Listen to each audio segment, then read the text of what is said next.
This 1995 BMW E36 supposedly ran when it was parked in the back of this dealership parking lot. It had coolant issues and they never got back to working on it. The seller was asking $1,500 for it, but I talked him down to $800 after not being able to open the trunk.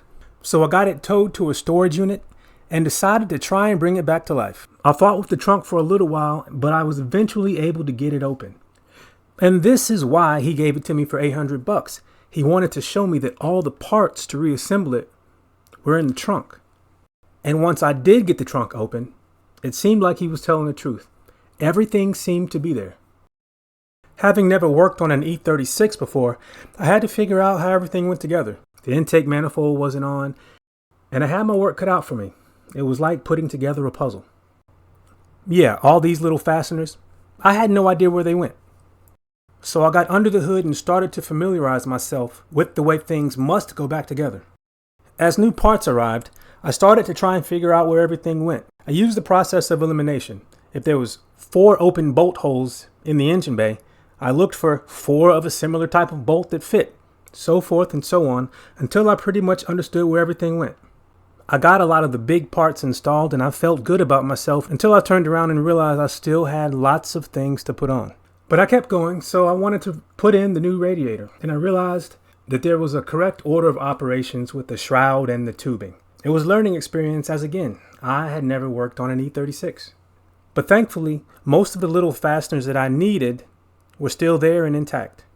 I was getting close, so I made sure I had distilled water on hand for the first fill. Most of the tubing was in pretty good shape, but there were certain vacuum lines that I needed to replace, so I ordered new ones. And then I had to take some things out because I didn't know how everything went together. There were hoses that need to route through the fan shroud, and once I realized that, I was able to put everything back together and actually close the coolant loop.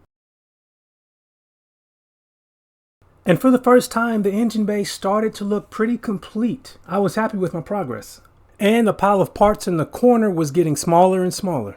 And I was getting close enough to start worrying about the battery. I put the key in the ignition, turned it, and nothing happened. I tried to charge the old one, but it wouldn't take a charge, so I went and got a new one. I installed it, and for the first time, the car came alive. Then it was time to add coolant, check for leaks, and hopefully start it for the first time. And as soon as I started to fill it up, it started to leak, so I had to find the source. After searching for the bit, I discovered that the source was coming from one of the lower hoses. I had to take all this out again because one of those hoses routes through the fan shroud. I took the reservoir, the tube, and the fan shroud out to the open, filled it with water, and waited for leaks. And thankfully, I found the leak. It was just a hose clamp that I didn't tighten well enough. So I put everything back together and had no leaks. It was finally time to try and start this thing. All right, let's see. It was not eager to start, but that is to be expected. I kept trying. Eventually it started to wake up.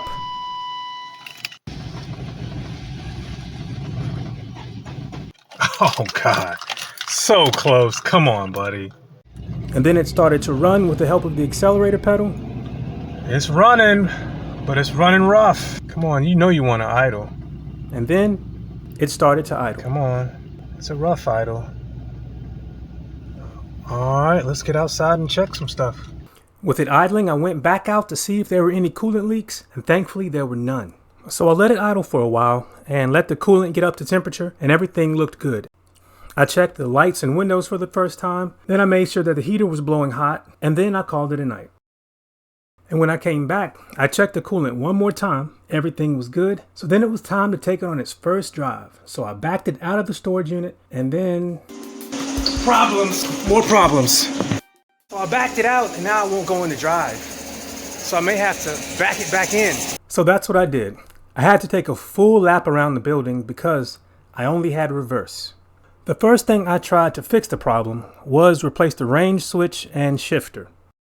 I got the replacement installed and the car still would not drive forward. So I decided to do a full transmission service and replace the transmission solenoids. That required me to drain the fluid and drop the pan. Well, got it off. It got messy in the process. This transmission actually had 2 pans. I then proceeded with removing the transmission filter and taking out the old solenoids.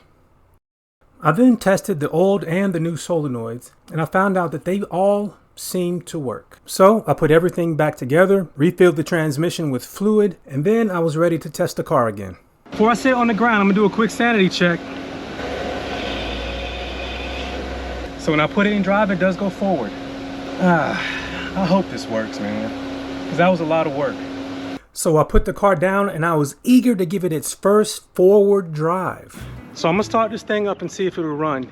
Unfortunately, my temporary registration ran out and I don't like messing with the police. So if it works, you'll see me drive it out, drive it around the building, and then I'll park it. And then this week I'll register it and then drive it for real.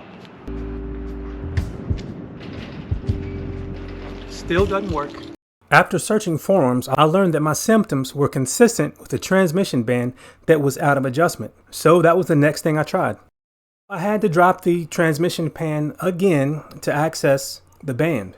So I made the adjustment, reinstalled the pan, filled the transmission with fluid, and then I was ready to test the car again. And I'm not going to say I was optimistic. I just knew that I was running out of things that could be wrong with the transmission. It works. The engine sounds good. Let's see how it goes. I'm rolling, baby. I'm rolling. I want to drive it home so bad, but it's not legal yet.